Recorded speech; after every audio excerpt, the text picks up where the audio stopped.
Oh man, God almighty, man. What's going on, guys? It's been a minute since I've done a video or posted one. I think my last one was Glide, Pleasure. I did Pleasure, Glide. And I've been, oh man, yeah, I got through it. I was sitting here, I was thinking about talking about what I think I'm going to do. What I think I'm going to do is I'm going to make a video of me actually trying to play that song. I've got a bunch of outtakes. Yeah, because I didn't do that in one take. There's no doubt, no way that I did that in one take. But anyway, yeah, I think I'm going to do that. I've been pretty busy the last couple of weeks. I did my gig in Beaufort. I always want to say Bellhaven. I don't know why, man. Whenever it's just on the tip of my tongue. But anyway, Beaufort at the Backstreet Pub. Yeah, I think that's the name of the place. With Chet Nichols and the Repeat Offenders. And it was a good gig. It was a good crowd, really receptive. They really liked they enjoyed the music. They paid attention. They were listening, which was awesome, because we don't play any covers. I mean, these are all Chet songs that he wrote and stuff, and people were into it, as they should have been. We got kind of caught off guard when we got there. So we were told that the place had they had sound, which was awesome. We said, yes, we don't have to carry any sound equipment in there, just go in and plug and play. Well, they had sound, but it wasn't set up. We had to set it up. So if we'd have known that, we'd have got there a little bit earlier, because we were really rushed to try to get all that stuff set up and start on time. And we never did get a monitor mix. We never could figure out what was going on with the monitors, which made it hard to hear Chet's guitar, let alone his vocals, but definitely his guitar. I was fighting that all night. But still with that, we played really well, I think, considering we only had like 3 rehearsals. And there's a lot of songs to learn. I had my cheat sheet with me, so I could look over and make sure, okay, that's the song. Because even though I've been a repeat offender for a while, and some of these songs I've played a bunch, some of them were brand new to me, and I was like, yeah, I want to make sure I know what's going on. I had notes. But it turned out to be a good gig.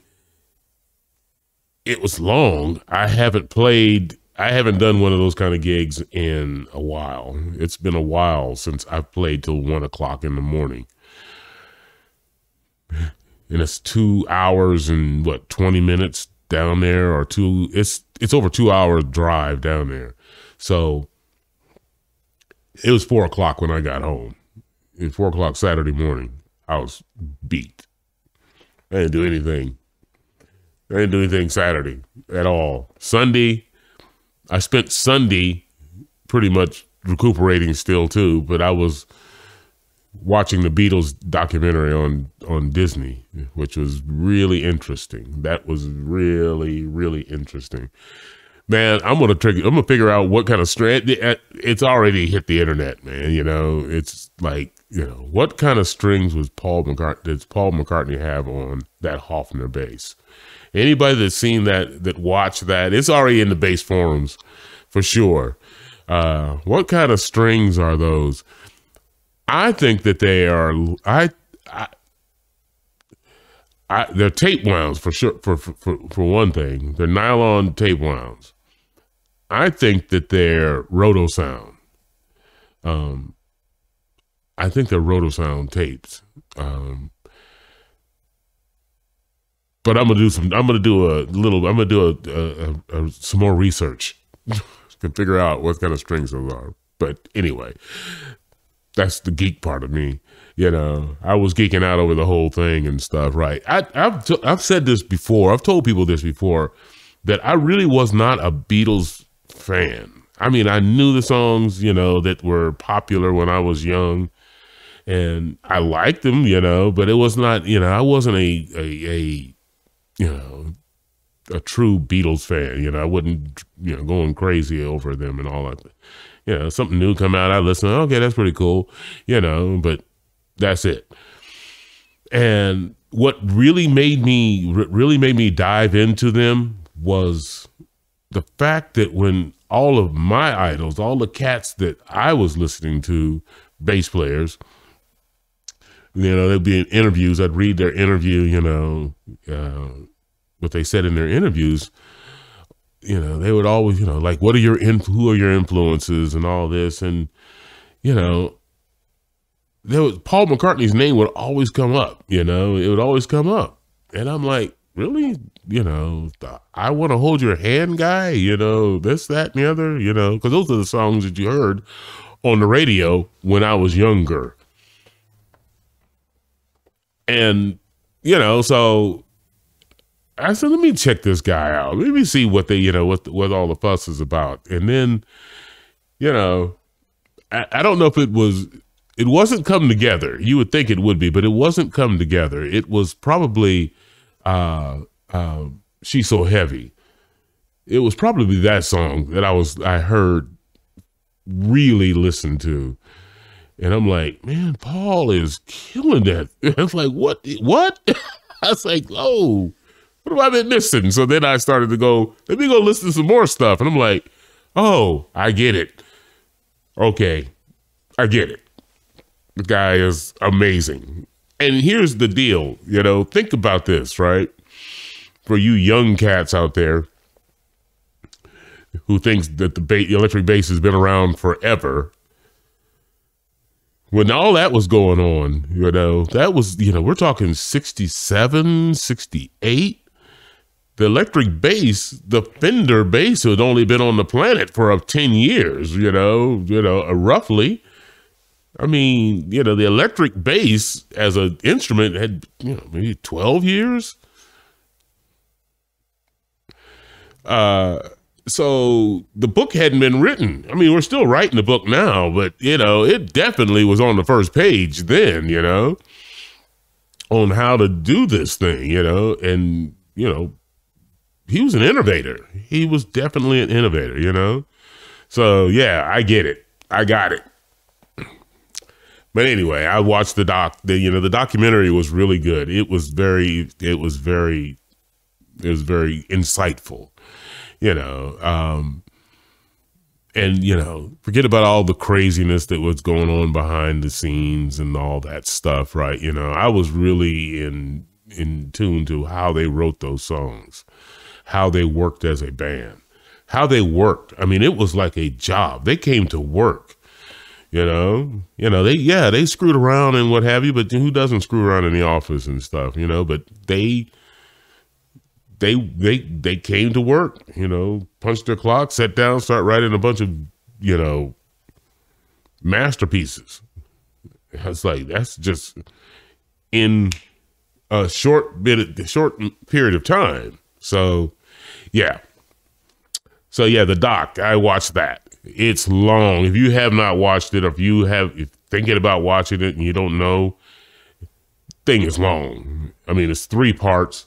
And I think it's total of 7. It's over 7 hours long. It's broken up into 3 parts, but still, you just get your bowl of popcorn and buckle up. I mean, you don't have to do it like, you know, it might take you a week to watch it and stuff. It took me a day because I didn't get off the couch. Anyway, yeah. So, let's see. Yeah, so then that's what, okay, yeah, I lost my train of thought. I was talking about the Beatles. So This weekend, Triple Wide is playing Saturday in Wilmington, so another long trip, you know, but we're playing earlier. Definitely playing. I think we're playing at 7 o'clock, and we're only playing one set, you know, so we're playing like an hour and a half or something like that. So that's not that bad at all. We're doing, I'm not exactly sure what it is we're doing. What we're playing at the Palm Room in Wilmington.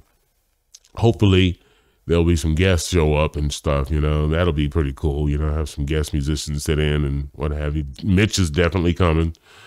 I should say definitely. I talked to him yesterday. He's planning on coming. Let's see. So then the following week, the 19th, which is a Sunday, Fat Mouth will be at Crafty's. And I think that's the last gig I have on the calendar for the year. That's the last one for the year. You know, I'm not saying that something won't come up, but that is the one I have left.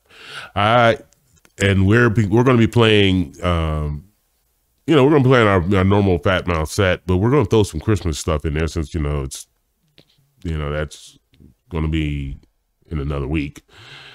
After, you know, that week we play. So we'll throw some Christmas stuff into the mix and what have you. Definitely Donny Hathaway's This Christmas. Yes.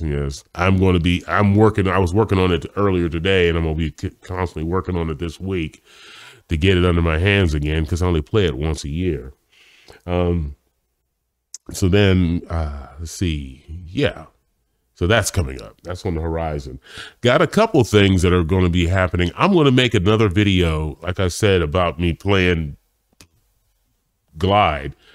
But I do have a special announcement that I'm working this out right now, but it'll be next week, early part of next week, maybe Saturday or Sunday this weekend, that I'll be able to get that solidified.